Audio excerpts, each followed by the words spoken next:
Yikes. The Patriots got absolutely demolished last night.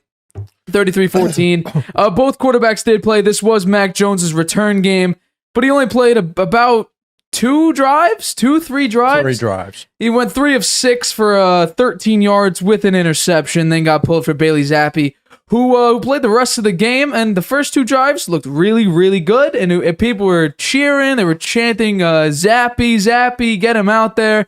Crowd was having a good time because Mac Jones just looked pretty bad, but I want to ask you, how surprising were the Bears last night, and is Mac Jones going to be the starter moving forward? I think that the Patriots underestimated the Bears. Okay. And you don't really see that from Belichick. He's usually very well prepared.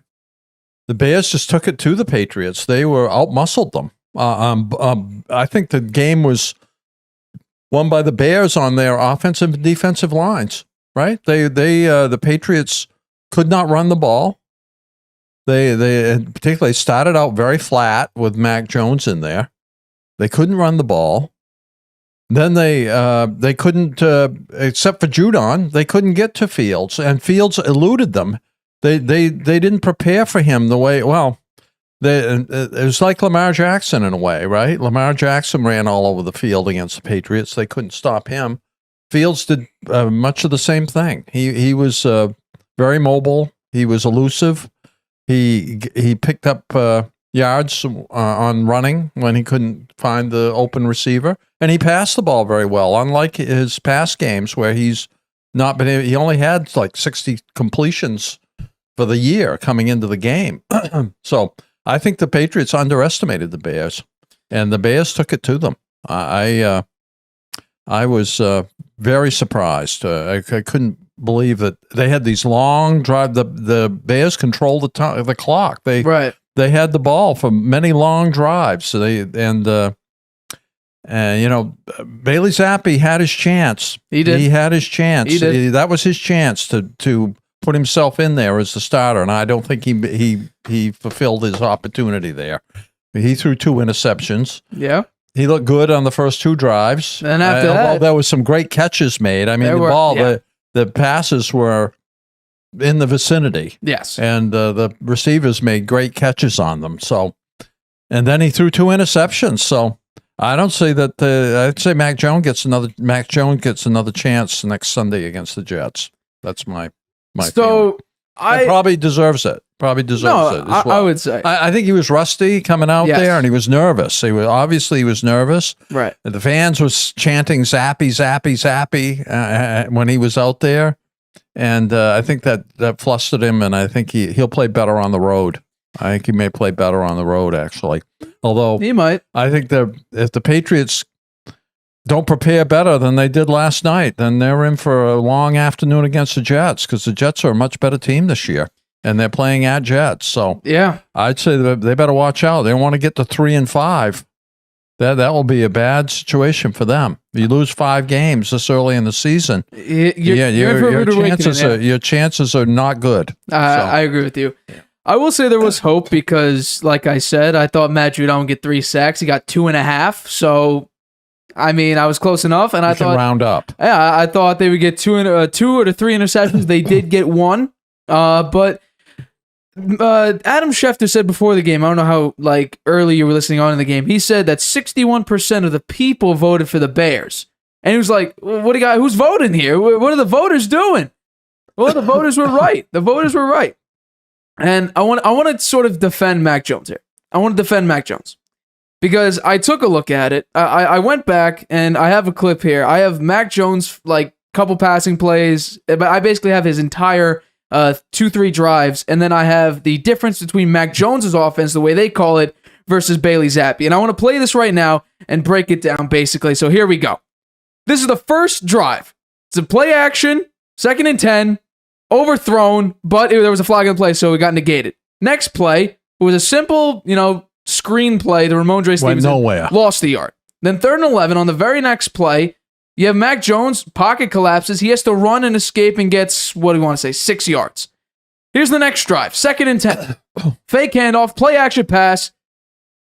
Pocket collapses, needs to escape, and then gets sacked.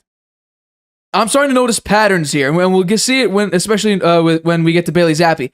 Pocket collapses again. He has to dish it off to Damian Harris for like 2 yards. Nothing great. The next ensuing possession, pocket collapses. This is the problem I have with Mac Jones. He rainbows throws. They aren't lasers. They're rainbows. So it's just not a good throw. It's not a great throw. And on this one, this is probably the best throw this is a run play. We have the Hunter Henry pass. That was probably the best throw of the day for Mac Jones. They're right here. It's a good pass, wide open. And I think we're on to, this is the last play, right before the interception. The dish off. And look, we see top and bottom of the screen, both receivers open. Devontae Parker up top. Jacoby Myers gets open at the bottom. Both of the wing receivers get open. And then the fateful play that takes Mac Jones out of the game right here. He's scrambling, makes a bad pass to Jonnu Smith, who got picked off. Then Bailey Zappi enters the game. The first play, 4 out of the 5 receivers do a curl route within 5 yards. Okay? That's something. The next play, it's an option route to Ramondre Stevenson, who gets a very big gain. And on the next play, this one broken down coverage, Jacoby Myers, me and you could make this throw. No, this is an amazing wide catch. Open. It was a phenomenal catch for a touchdown. Phenomenal catch. That was more Jacoby Myers than was Bailey Zappi. And a play action pass. This one's a beautiful pass by Bailey Zappi. And it's even better great catch. Devontae Parker high pointed that, got up there, mossed him, and it came in a great catch. Now I want to talk about some differences that I see between these two. The first thing, and then we're going to end it here with the Devontae Parker catch. The first thing is, throughout the entire session of Mac Jones, there were not many short routes. Everyone was going deep beyond the first down marker. Compared to Bailey Zappi, everyone was doing short drags, crossing routes, keeping it short. Jacoby Myers, that was a long pass. That was a blown coverage. That was a blown coverage. Was the Parker catch. Yes, we also had the Tyquan Thornton as well for Mac Jones, who he missed. I think if he lasered that instead of rainbowed over 500 feet in the air, he was rusty and he was nervous, I think, coming back. And I think that affected him. I'm going to give Mac Jones some credit. I think he'd be better on the road. I'm not saying, Mac Jones played well. He didn't play good. I'm just going to say, I'm going to take it off of the fact that, first of all, Belichick apparently said going into the game that both quarterbacks will start. That's a bad idea because there's no reason to play both quarterbacks. At least play one for at least a half. If you're going to play both, play one half for one, play the second half for another. But no, you take Mac Jones after 3 drives, and especially after an interception, you bench him for the rest of the game. And he said Mac Jones would have gone back in there if the game didn't get out of hand as much as it did. And you talk about Justin Fields' ability to run. If we take a look at the rushing yards for the Chicago Bears had 243 rushing yards. The Patriots' total amount of yards was 260. That's because they were never on the field. Yeah, and you bring that up. You bring up the time of possession is almost double, 37 to 22. Yeah. So we're looking at it here. The Bears almost had double the time, and that's because they could just run the ball down their throats. The Patriots could not stop the run. And you bring up a great point talking about the Lamar thing. This is a perfect example. The QB option route, they cannot stop anything. They can stop a mobile quarterback this year. They haven't had any luck yet. And then that's going to be a problem moving forward. I don't have the Patriots schedule as a graphic here, but they're playing the Jets. Zach Wilson's mobile, but is he good enough to evade him? He's not the kind of mobile quarterback that either Fields or Jackson is. I'll give you that. Sam Ehlinger, because they bench Matt Ryan, he'll be in the Colts game. We have to see what he looks like. We'll get into Matt Ryan's benching later. Then Zach Wilson again. Kirk Cousins is immobile. Josh Allen. You don't need to stop them on the run because their passing game's too strong and their defense is incredible. Then you're up against Kyler Murray. Yikes. That could be tough. Derek Carr isn't fast, but you have Josh Jacobs, who right now looks like a top 3 running back in the league. 400 yards in 2-3 games. And then you also have Joe Burrow. Can they get the running game going with Joe Mixon? They haven't been great so far this year. And then you also have Tua. Tua's running out there. He's not a mobile. He's not that mobile. But he was running against the Steelers, though, coming right back from a concussion. Passer. And then Josh Allen again. So the Patriots right now, when you take a look at mobile quarterbacks, they're screwed. They're screwed. Unless they can figure it out. And I thought they would. I thought they would try to shut him down, but apparently not. But I will give Mac Jones some credit here because the crowd was against him. The team was rallying around Bailey Zappi for 2 3/4 of a game. 2 games he started, came in after like the first drive for the Patriots after Brian Hoyer got hurt. And the offense changed drastically between Mac Jones playing and Bailey Zappi. Bailey Zappi, they wanted to play him safe to maximize their chance at winning with a third-string rookie quarterback. So they kept it short, did drag routes, the occasional deep pass. Mac Jones, he comes in after a high ankle sprain, not even 100%. He said he was, but that's just what players do. Players, they overestimate how well they are health-wise. Yeah. He comes in. I didn't see anyone within 10 yards. No. Everyone was going deep. I think they made a mistake, and they should have started Zappi in the game. And then if he'd done well the whole game, and they might have won, and then they would still say Mac Jones is recovering from his injury, right? Or if Zappi did poorly, they could take him out and put Jones in. And then if they were way behind, or they were, it wouldn't be that much pressure on Jones. So I think they got it backwards. I think they should have started Zappi and seen. But I think Zappi missed his chance, because if he had played. If he bottomed back, they got the lead there. He was doing great. Yeah. If he could have continued that, then he would be the starter. They would make him the starter next week, I'm sure. But now I think they're going to go back to Jones. That's my prediction. And I think they should go back to Jones, because Mac Jones is the guy. He was supposed to be the savior of New England after Cam Newton played bad, and he was supposed to be the predecessor to Tom Brady. And Belichick's playing it like a successor. Predecessor. Well, okay. So Belichick's playing it like a Madden head coach would. A quarterback plays bad, let's just throw in the backup. Or my starter's playing bad, let's just throw the backups playing bad, let's just put the other quarterback in, instead of keeping one and moving forward. Yeah. Well, I mean, to Zappi's credit, he got him pumped up there. They got 2 touchdowns. Yes. Right, but then the Patriots couldn't stop Chicago, and they got the ball back. They were behind by. Were they behind by 3 points? When? I don't know. It was 14-10 when. 14-10. Then the Bears scored, make it 17-14, right? Yeah. Then the Patriots got the ball with only a couple minutes left, and they fumbled it and gave it back to Chicago, and they got another field goal. That was a turning point. It was a handoff to Jacoby Myers, so he doesn't have the running back hands that you would have on a handoff. That was a bad mistake. I don't know why they call a play like that to begin with. I think some trickery. The play calling is the offense is weird. The offense is weird. I told you this going into the season. I said they were not going to be well. Matt Patricia is learning how to call the plays, and I think he has some good time. He has some good stretches where he does a nice job, and then he has some bad ones too. And last night he had some bad ones. I said going into this year, the Patriots offense is going to look horrible because they have 2 play callers. They have Joe Judge. Actually, they had 3. Joe Judge, who's giving input. He's also the quarterback's coach. He was horrible as a head coach, and he was okay as a special teams coach. What is he doing being the quarterback's coach? That's the first thing. Second thing, Matt Patricia was a defensive coordinator for the Patriots, who was okay, pretty good. Yeah. Goes over to the Lions, sucks for 3 years, comes back to the Patriots as like the senior offensive assistant. What? I think he started as a scout. They started him as a scout, and then they moved him to this role. So it may work out. Give it a little time. Plus, the guy is a smart guy, and they have a smart coaching staff. I think the coaches are good, but why they underestimated the Chicago, and they didn't stand up to them toughness wise. They got pushed around last night. That's not a good sign. He was the assistant head coach last year, and this year he's the offensive line and senior advisor this year. I say. Offensive line. The offensive line didn't look great. Trent Brown had about, how many penalties did he have? I'm glad they got Marcus Cannon back. Yeah. I mean, they benched Isaiah Wynn because he might be out the door by the trade deadline. Trent Brown had all these penalties. Yeah, he had a bunch of penalties. What are you doing? What are you doing here? But other than that, the last time, Matt Patricia was part of the offense was 2005. 2004, he was the offensive assistant for the Patriots. 2005, he was the assistant offensive line coach. Yeah. Since then, it's been linebacker, safeties, DC head coach, and now 2 years with the Patriots, he's an assistant head coach and the O-line coach. And then you have Bill Belichick. I think he's still learning. I think he's still learning how to get into a rhythm.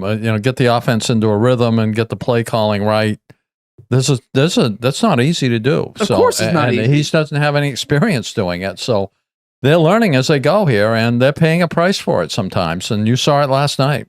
It's so rough seeing this because the entire crowd was against Mac Jones. The entire crowd was. Yeah. After every drive, every incompletion. That's why they should have started Zappe. They should have started him at home. The guy was on a roll. He'd won 2 games. People were, excited about him. They should have let him play. Should have let him start. And if he'd done great, that was great. They could have put Jones in on the road and at the Jets for the next game. Or they could have, if Zappe didn't do well, they could have put Jones in later in the game. It would have been less pressure on him. I just think it was too much. I don't like the sequence of the way they did that. It's very weird because you put him in, right? He plays poorly, and you take him out after one mistake. Now, albeit the offense was basically stagnant, but your defense also couldn't stop nothing. The Bears almost rushed for more than your total amount of yards. Well, the Bears have a good rushing offense. That's true. They have a good offense. But they hadn't had a passing game. They had no passing game. Right. And last night they were passing the ball effectively. Yes. So the Patriots just weren't not prepared for that game. They did not prepare was so properly rough watching for it. I've rarely seen that from the Patriots. That's not a good sign. It really brings into question, at least in my mind, like if we take a look at it, think about just the aftermath and the beforehand of Tom Brady. And we're going to get into this, who misses who most, Belichick misses Brady or Brady misses Belichick. But you take a look at the differences here. Pre-Brady, Belichick had a losing coaching record. Post-Brady, now albeit, it started off really well with Cam Newton.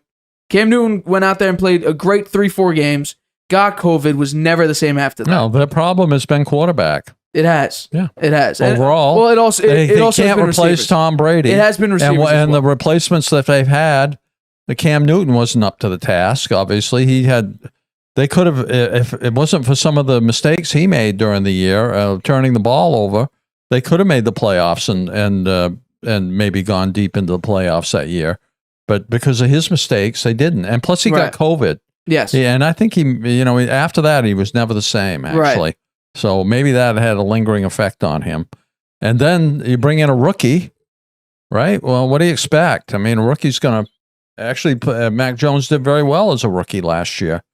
So, and now this year, now they've changed offensive coordinators and they don't really have a coordinator. It's disconcerting, I'm sure, for Jones. And now you have Zappe there who played well, and it's I don't know. They got a problem there. They got to straighten it out, and it may take them most of this year to get it straightened out. And given they've lost 4 games already, it doesn't look good. And that is going to reflect our second to last topic when I give my final standings predictions after seeing this game and seeing just how bad. And I just went through the schedule a little bit earlier. How are they going to stop mobile quarterbacks? Not even mobile quarterbacks. The Bears had no offense. Justin Fields was averaging the fewest completions per game in the NFL, and they could pass the ball. They were essentially lights out on offense, and just the Patriots' offense was stagnant. There seemed to be next to no adjustments from the Patriots. It was defense. Good for a little bit. It was good for a little bit, but then it went back into a slump. Yeah, I don't know. Yeah, I think it was more about the toughness up front. The Bears' defensive line and the Bears' offensive line outplayed the Patriots on both sides of the ball. Yes, and that was a big difference in the game. I think they got to get tougher. The Patriots need to get tougher. A mobile quarterback, you got to put more pressure on and stay in your rushing lanes so he can't get outside you.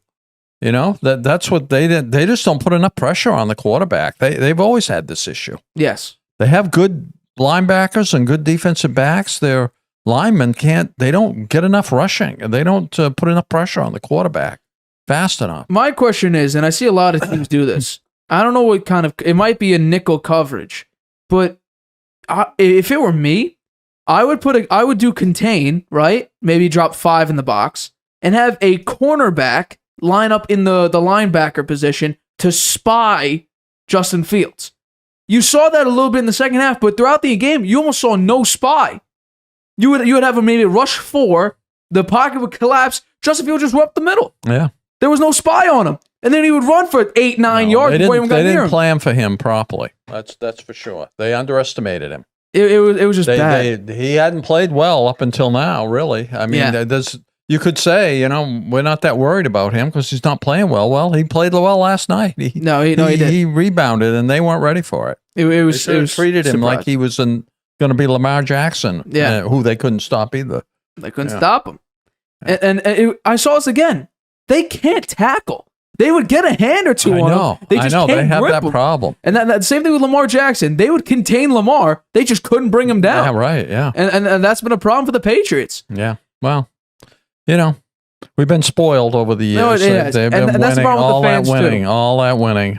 So that's the problem with the fans. They expect so much because they had 20 years of consistency. Because they had Bill Belichick, who had usually a pretty good defense. And then you have Tom Brady, who was essentially the head of the offense, and then Josh McDaniels. They had a year where they were undefeated until the Super Bowl and lost the Super Bowl. I mean, come on, they were perfect. They won more games than the Dolphins did in their perfect season. Yeah, right. They had 18 wins, right? Yep. And then they lost the last one. Yeah. So and the fact about that, I believe the Super Bowl was the highest point upset. It might have. It's either that or the Greatest Show on Turf. Either one of those, they were the greatest upset in Super Bowl history. It was like a 12.5 spread in favor of the Patriots. Oh, was it for the Giants game? For the undefeated season. I'll never forget that.